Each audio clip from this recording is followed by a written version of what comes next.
what is going on? Here we go. Check this out. Let's break this down. This is a 16th Triplet Groove. We've got 4 groups of 6 that we're going to discuss today.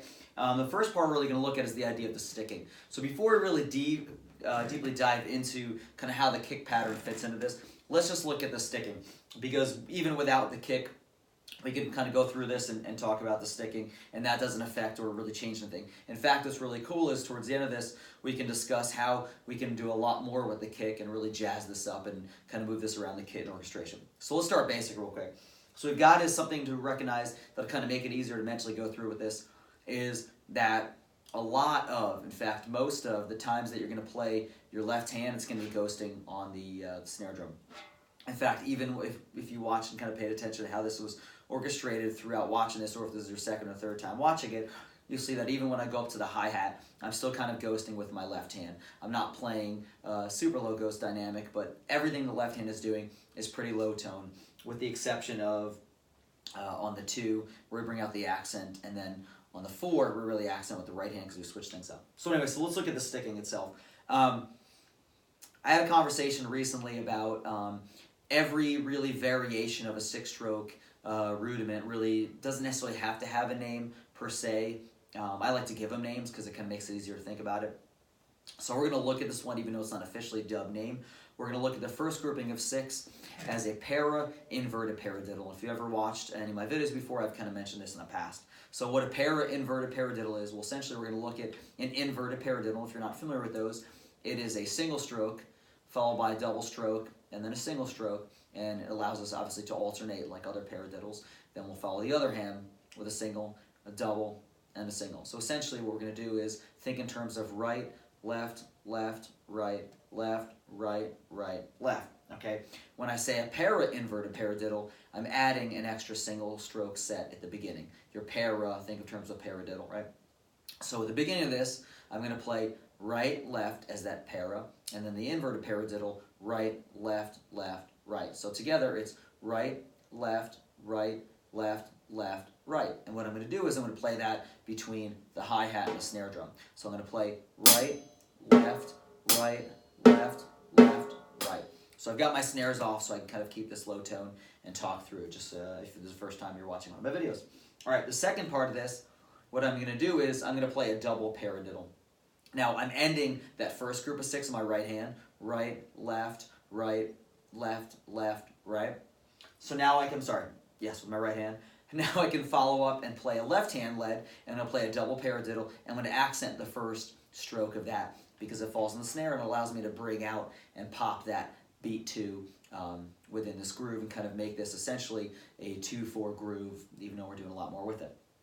All right, so a double paradiddle, for those of you not familiar, double para or para-para is single stroke, 2 sets, left, right, and then left, left for your diddle. And make sure that you accent that first stroke. So left, right, left, right, left, left. Now you're ghosting anything that is not an accent, and the only accents happen on beat 2, with that snare drum right there, we start that, and coming back to it again, beat 4, we're going to pop the snare again. Everything else that's played on the snare drum is a ghost note, okay? And then beat 3 is actually pretty basic. All we're going to do is right, left, left twice. So right on the hi-hat, 2 lefts on the snare, right, 2 lefts on the snare. Okay? And then the last part, beat 4, is a 6-stroke roll. For those of you not familiar with the 6-stroke roll, it's a single, it's 2 sets of doubles, and then it ends with a single. So you're right, left, left, right, right, left. What we're going to do on this, though, because we want to make sure that we're popping the snare drum on beat 4, is we're going to switch our hand for this. We're going to bring our right hand down to the snare, our left hand to the hi-hat, and then we're going to switch around. So basically walking through like this. In this 6-stroke roll, we're going to accent on the snare for beat 4. We're going to play both sets of doubles up in the hi-hat. So your right hand will come back up to the hi-hat, and then your left hand again will play on the snare. Okay? And again, like we said, we're ghosting this. This is a great way if you want to kind of give this syncopated pop to it. You don't have to ghost it. You can kind of play your medium, pretty regular tone, or if you really want to accent it and brighten it up. But all right, so walk through the whole thing. We got this para-inverted paradiddle. Right, left, right, left, left, right. Now we're going to pop and we're going to play that left-handed led double paradiddle. Left, right, left, right, left, left. Now we're going to play that basic right, left, left, right, left, left, right, left, left, right, left, left. And then we're going to switch and play that 6-stroke roll. Our right hand's going to accent on the snare with our doubles up on the hi-hat. Back to the snare. So I'll play that slow, and then I'll play a little bit faster, and then we'll talk about where the bass drum falls. Okay,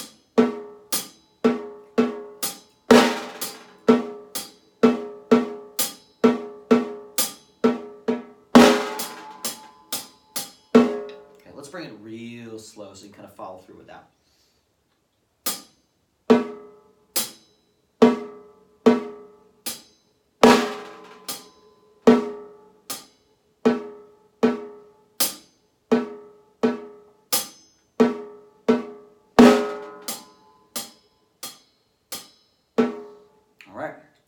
Time, even a little bit slower than that. I'm going to turn the snare so you can hear the snare sound so it really sticks out to you. And what I'm going to do is I'm going to call out 1, 2, 3, and 4 to represent beats 1, beats 2, beats 3, and beats 4. 1, 2,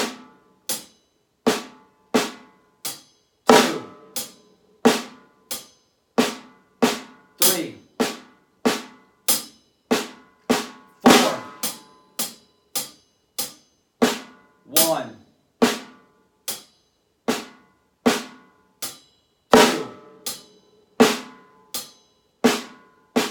3, 4. All right. So then what we're going to do is we're going to talk about where the kick falls with this. All right. So in beat 1, the kick is going to play under the 1st and then the 6th stroke that's happening. First, just to kind of drive it where the start of the groove is, and then the 6th that kind of syncopates and leads into your accent snare on beat 2. So 1, 2, 3, 4, 5, 6, and then we pop that snare on 2. And then in beat 3, it's just going to follow those right hands on the hi-hat. So when we play the right, left, left, right, left, left, the kick is going to be under those rights on the hi-hat. All right? And then finally, at the very end, there's going to be no kick. But what you could do is to amplify this up a little bit and really just kind of make it cool, make it your own as you learn this over time. Some ways that you could add that kick, and you can add, again, a kick at the very end to match the very last stroke when you play that ghost note on the snare drum, and it brings back the whole thing around. So you kind of get this syncopated feel, very similar to what you'd get with like a Purdy shuffle where you're kind of blending into the accents of the snare, even though this is not halftime. Another thing you can do is, in the beginning of it, or playing that right, left, right, left, left, right, you can accent that 1, and then on the 3rd stroke, so 1, 2, 3, 4, 5, 6, you can play on that 1st and 3rd stroke, you can play the bass drum under there, and it kind of brings out a cool kind of vibe. So, essentially, here's what I'm talking about.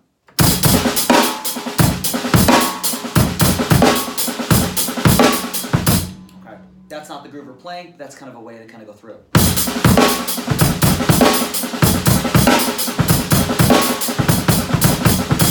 You kind of get that pop feel with the kick into itself, and then again playing with the snare drum. So these are just some cool creative ideas. You can have fun with it and mess around. But essentially that's really it. I'll play the groove kind of slow, and I'll bring it a little bit faster tempo, and we'll kind of increase it till we kind of get back to where we kind of started with. And then you can take this as fast or as slow as you want. Really kind of play with that and lead furthermore into the ride cymbal. You can play those accents anytime your right hand matches your kick. You can play the bell and then be on both the rest of it, or kind of be creative and do what you want. But just kind of have fun with it and mess around and enjoy it.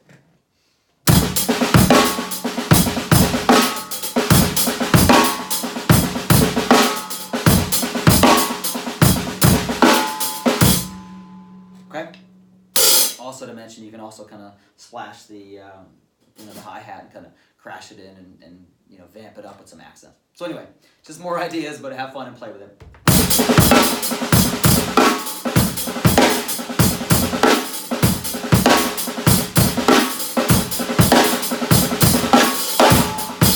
Alright, so there's that little accent at the end to kind of pop it. Enjoy it, mess around, have fun with it, and if you have any questions, let me know. All right?